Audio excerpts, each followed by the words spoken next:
Herkese merhaba. Bugün 15 Mayıs 2021 Cumartesi. Herkese iyi bayramlar. Biliyorsunuz artık arıcılar için en önemli dönemece geldik sayılır. Çünkü bal akımı başlayacak. Çok az bir süreç kaldı. Hatay'dayız biz. Hatay'da bal akımı yaklaşık olarak ortalama, daha doğrusu Mayıs sonu Haziran başı ile başlar. Tabii bunun kesin net bir tarihi olmaz hiçbir zaman. 10 gün 15 gün aralıklı bir şekilde değişkendir bu.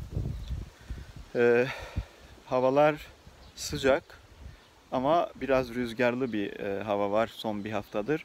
Bu tabii bizim için biraz dezavantaj yaratıyor. Sıcaklıklarla beraber biliyorsunuz çiçekler daha fazla nektar salgılar. Bu rüzgarlarda işimizi bozmuyor değil ama inşallah iyi bir sezon geçiririz. Bugün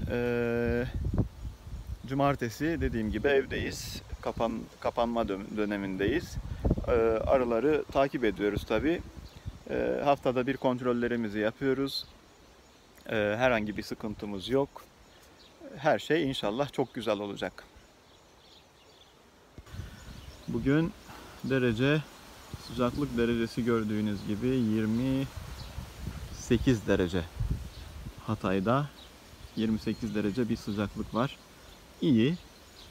Çiçeklerin nektar salgılamasına bağlı olarak biliyorsunuz sıcaklık seviyesi çok önemli.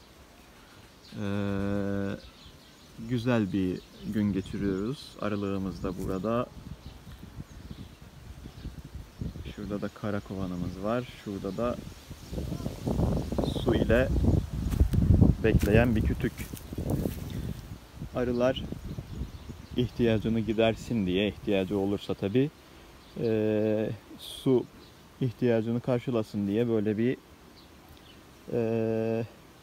kütüğü deldik, içine su bıraktık. Bunun faydası var. Biliyorsunuz ağaç bir süre tabii içindeki suyu emer ama doyuma ulaştıktan sonra artık su içinde kalıcı olarak bekler. Sadece buharlaşma olursa çok sıcak günlerde o biraz kayıp olur. Yoksa bir günden fazla içinde su bekleyebiliyor. Zaten üzerine su katmakta, eklemekte çok zor değil. Ama yeteri kadar su bekleyebiliyor burada. Arı konduğu da oluyor. Kontrol ettim ara sıra, birkaç arı su içtiği oluyor. Etrafta belki sulak alan vardır. Nehir olmasa da dere, nehir gibi şeyler yok bizde ama su kuyuları ya da başka şeyler var. Su birikintileri. O yüzden ihtiyacını belki başka yerlerden gideriyor olabilir ama yine de alternatif olarak ben bu şeyi yaptım. Yine iyi. Başka bir şeyden daha bahsetmek istiyorum.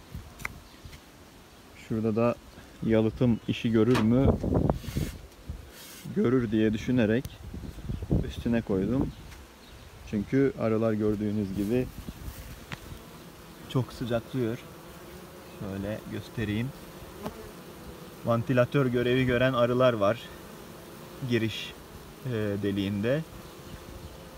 Demin gösterdiğim gibi 28 derece bir sıcaklık var. Az değil bu. Arıların ortalama kovan içi sıcaklığı 32 ila 35 derecedir. Bunu sabit tutmak ister her zaman. Bunun üstüne çıktığı zaman böyle vantilatör görevi gören arılar olur giriş deliğinde.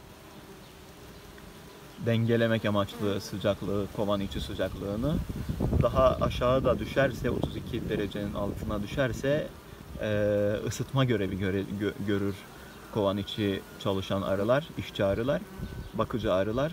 O zaman da 32-35 dereceye sabitlemek için kovan içini ısıtırlar. Çünkü biliyorsunuz arılar yavrularını üşütürse yavru çürüyor olur.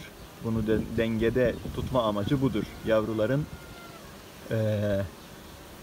üşütmemesi, hastalanmaması önemlidir. arının gelecek nesli sağlam, sağlıklı olsun diye bu çok önemlidir arı için. Tabii bal akımında da vantilatör görevi gören arılar da olur, yine görürsünüz. O da bal akımında nektar gelen nektarı işlemek amaçlı yine böyle kanat çırpan arılar görürsünüz.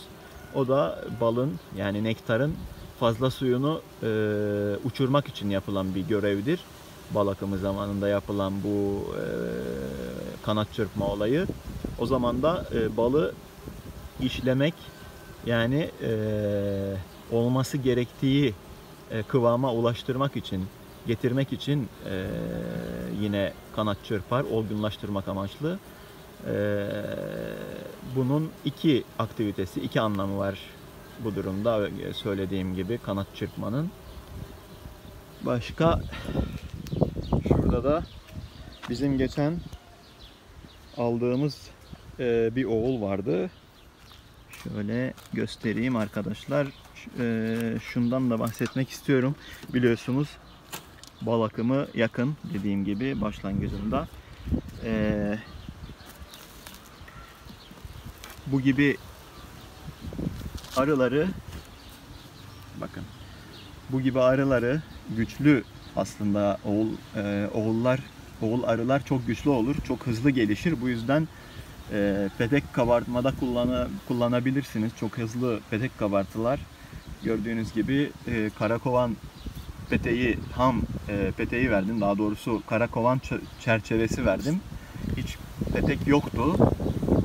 Kabartmaya başlamış. Kenarda olmasına rağmen gördüğünüz gibi normalde yani kenardan bir önceki çerçeveye konur bu. Ben çok geniş bir alana sahip değil diye, çok güçlü bir arı değildi yani. 4 çerçevelik bir arı. Hani kendine göre tabii güçlüdür ama ben kuluçka alanını bölmemek amaçlı dışarıya verdim bu çerçeveyi. Buna rağmen çok hızlı bir şekilde kabartıyorlar. Bunu kabarttıktan sonra bal toplayabilecek arılara vereceğim ben bu çerçeveleri. Böyle bala çalışamayacak olan arıları petek kabartma için kullanabilirsiniz. Bala çalışacak arıları da yormamış olursunuz ve ayrıca zaman kaybettirmemiş olursunuz. Çok fazla yormamış olmak da önemli tabii ama zaman kaybı da yaratmış olursunuz. Bu yüzden böyle arıları da, kovanları da bu şekilde kullanabilirsiniz. Gördüğünüz gibi çok güzel bir arı, çok sakin bir arı. Bakın. Hiçbir şekilde tepki yok. Çok sakin, çok güzel. Bu oğulu bulduğuma çok sevinmiştim. Çok mutlu olmuştum. Gerçekten de çok iyi bir şans oldu benim için. Çok mutlu olmuştum. İnsanlar oğul bulunca inanın bana çocuğu doğmuş gibi bir durum yaratıyor arıcılarda. Bu çok hoşuma gitmişti tabii bu yıl. Oğul yönünden şanslıyız. İnşallah artık sezonu da hayırlı bir şekilde kapatırız. Bol ballı bir sezon dilerim herkese. İyi günler.